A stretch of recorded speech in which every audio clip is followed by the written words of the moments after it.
faire encore un exemple de composé, et puis après on passera aux histoires de produits et puis de quotient. Et d'ailleurs, oui, au début, n'hésitez pas à écrire comme ce que je fais là, donc la formule avec U, dire ce que c'est U de X, dire ce que c'est U' de X, et puis après vous avez juste à remplacer. À terme, il faut essayer d'être capable de le faire directement sans écrire ça. Ça, c'est en fait ce que j'écris à droite, ça serait plutôt ce qu'on écrirait sur un brouillon, mais pas vraiment dans la copie, sauf si c'est explicitement demandé. Mais donc voilà, à terme, il faudra essayer d'être capable de dériver des fonctions sans avoir à passer par ces étapes-là. Mais ça, il n'y a pas de secret, ça vient avec l'entraînement. Et donc, comme je le disais, on va faire un dernier exemple de composé. Donc là, on va faire avec la fonction inverse. Donc, on va prendre par exemple la fonction qui a x associe 1 sur 3x moins 5. Et donc là, ici, cette fonction, il faut regarder quand est-ce...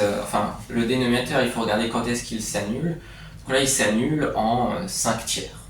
C'est pas l'objet de l'exercice, donc je vais pas le détailler. Vous pouvez faire pause et puis vous en convaincre en faisant des petits calculs. Mais bon, toujours est-il que là, donc la fonction, je vous le dis, elle est définie sur R privé de 5 tiers. Et à valeur dans R. Donc là, donc pareil, pour la rédaction, il va falloir d'abord expliquer pourquoi f5 est dérivable. Donc là, ici, en fait, f5 est dérivable comme l'inverse d'une fonction qui est dérivable. C'est l'inverse de 3x moins 5, et 3x moins 5, en tant que fonction, c'est dérivable. Sauf que là, il faut faire attention à exclure la valeur, là où les valeurs pour lesquelles le dénominateur s'annule. Donc là, en l'occurrence, il n'y en a qu'une seule. Mais donc, on pourrait écrire quelque chose du type f5 est dérivable sur donc, R privé de 5 tiers comme inverse d'une fonction dérivable et ne s'annulant pas sur cet intervalle, donc sur R privé de 5 tiers. Donc ici on va avoir pour tout x appartenant à R privé de 5 tiers, f'5 de x, enfin f5' de x, qui va être égal à quelque chose. Et donc la formule à utiliser, ça va être 1 sur u, et la dérivée de 1 sur u, c'est égal à moins u' sur u carré. Donc là, on a u de x qui est égal à 3x moins 5, et u' de x, donc, qui est égal à 3. Et donc en remplaçant dans la formule précédente, on trouve immédiatement que la dérivée de f5, ça va être moins 3 sur 3x moins 5 au carré.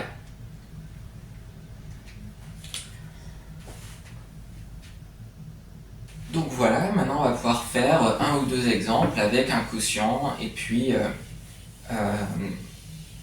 un produit. Donc on va commencer par un produit. Donc par exemple, on va prendre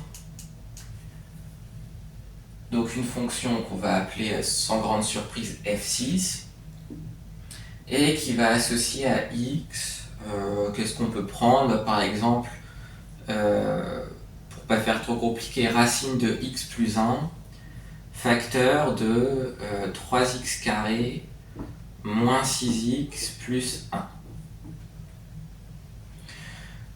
Et donc cette fonction, donc là ici le polynôme à droite, il est défini sur R, par contre ici on a une racine, on peut faire attention à ce qu'il y a à l'intérieur de la racine, ce soit toujours bien positif. Donc là x plus 1 c'est positif à condition d'avoir x plus grand que moins 1. Donc là la fonction elle va être définie sur moins 1 plus l'infini et à valeur dans R. Ensuite ça, donc c'est dérivable sur R étoile plus, c'est dérivable sur R, mais c'est en particulier dérivable sur moins 1 plus l'infini, puisque c'est un polynôme, donc les polynômes sont dérivables sur R. Et là, racine de x plus 1, ça va être dérivable à condition que ce qui est dans la racine, soit strictement positif. Donc là, il va falloir exclure le -1. Et donc comme rédaction, on va avoir f6 et dérivable. Donc sur -1 ouvert plus l'infini, comme produit de fonctions dérivables sur -1 plus l'infini.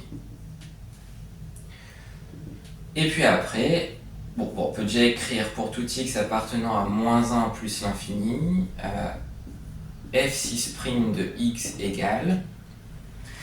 Et puis, donc là, on peut faire encore le petit brouillon à côté. Donc là, on va avoir u de x qui est égal à racine de x plus 1.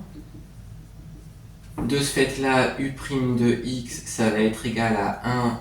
Donc u', là, enfin, c'est encore de la forme racine de u. Donc c'est du u' sur 2 racines de u. Donc là, la dérivée de x plus 1, ça fait 1, divisé par 2 fois racine de x plus 1.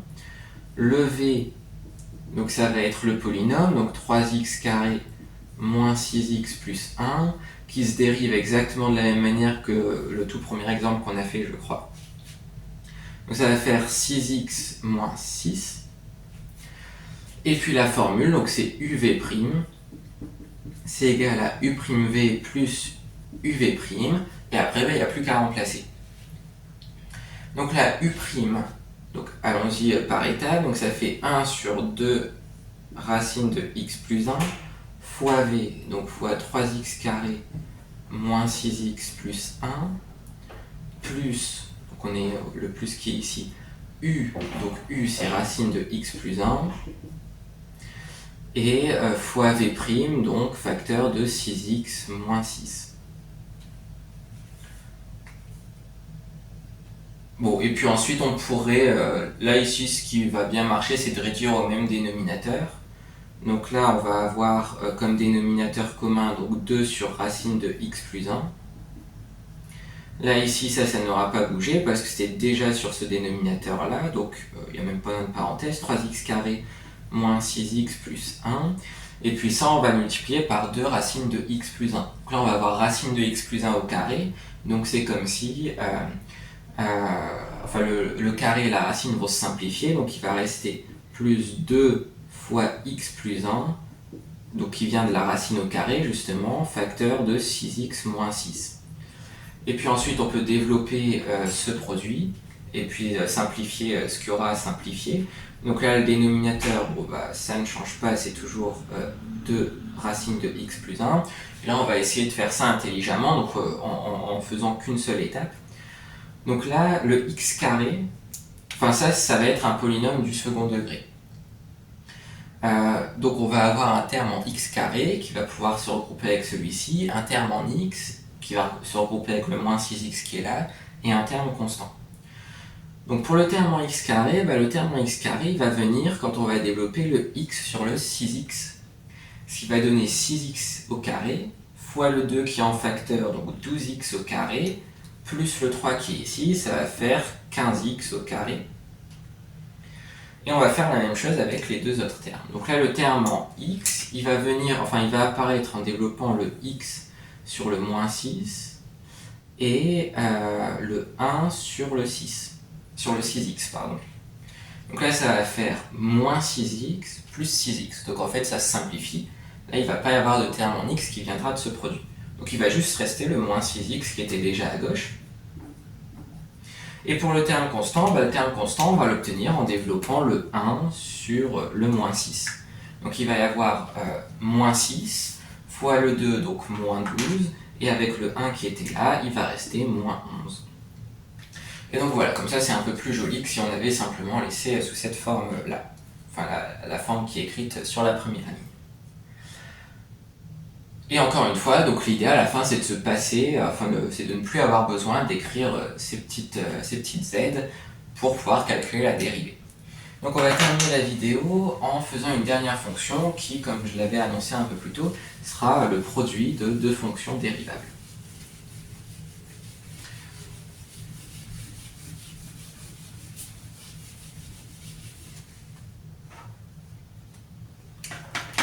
va prendre par exemple donc f7 qui va associer à x.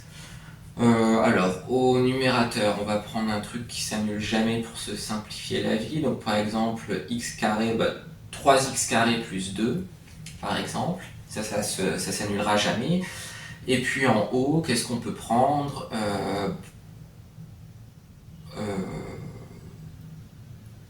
Bon, on va prendre simplement 3x plus 1. Donc ça, comme je disais, j'ai choisi le dénominateur pour qu'il s'annule jamais. Donc en fait, la fonction sera définie sur R tout entier. Et donc, elle sera dérivable aussi sur R comme quotient de fonction dérivable sur R avec le dénominateur qui ne s'annule pas. Donc ça, pareil, je ne vais pas écrire la phrase, mais il faudrait l'écrire dans une copie. Donc là, on a quelque chose de la forme U sur V. Et la dérivée de U sur V, c'est U'V moins UV' sur V carré. Donc là, on a U qui est égal à 3x plus 1, U' de x qui est égal à 3 par conséquent.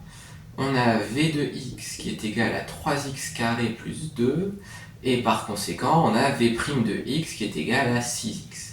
Et donc après, une fois qu'on a écrit la phrase que je ne vais pas écrire, donc f7 est dérivable sur R comme quotient de fonction dérivable sur R, le dénominateur ne s'annulant pas sur cet intervalle, on peut passer au calcul de la dérivée à proprement parler. Donc pour tout réel x, on va avoir f7' de x, donc qui est égal à U'3 fois v, donc v c'est ce qu'il y a au dénominateur, donc 3x carré plus 2, moins u, donc u c'est 3x plus 1, fois v, pardon, donc fois 6x, le tout divisé par v au carré, donc 3x carré plus 2, le tout au carré. Donc pareil, là on va avoir des choses qui vont se simplifier. Là typiquement on va avoir du x carré, on va en avoir 9, 3 fois 3. Là on va en avoir 6x fois 3x, donc 18x carré. Donc 9 moins 18, il va en rester moins 9. Et les termes constants, il y a les termes en x, donc là qui va venir de 6x fois 1, avec le moins qui est devant.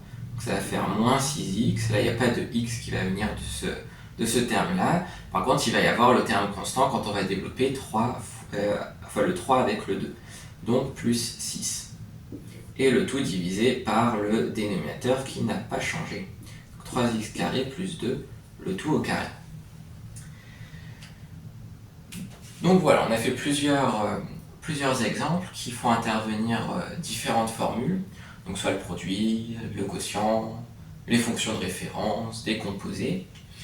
Donc ici on a fait 7 exemples, c'est très peu, surtout qu'on a fait un exemple par cas de figure. Donc pour vraiment être à l'aise avec les calculs de dérivés, il va falloir que vous fassiez des exercices et des exemples de votre côté si vous voulez vraiment être à l'aise. Je ferai peut-être une vidéo totalement exercice, enfin avec que des exercices pour calculer un peu plus de dérivés. Mais voilà, donc pour être à l'aise, il va falloir que vous vous entraîniez. Cette vidéo toute seule ne sera pas suffisante. Mais toujours est-il qu'on va s'arrêter là pour cette vidéo. Donc j'espère que cette vidéo vous a aidé d'une manière ou d'une autre. Si c'est le cas, n'hésitez pas à mettre un j'aime à la vidéo et à vous abonner. Vous pouvez mettre en commentaire les thématiques et les chapitres sur lesquels vous aimeriez voir des vidéos sortir prochainement. Et puis je vous dis à bientôt pour une prochaine vidéo.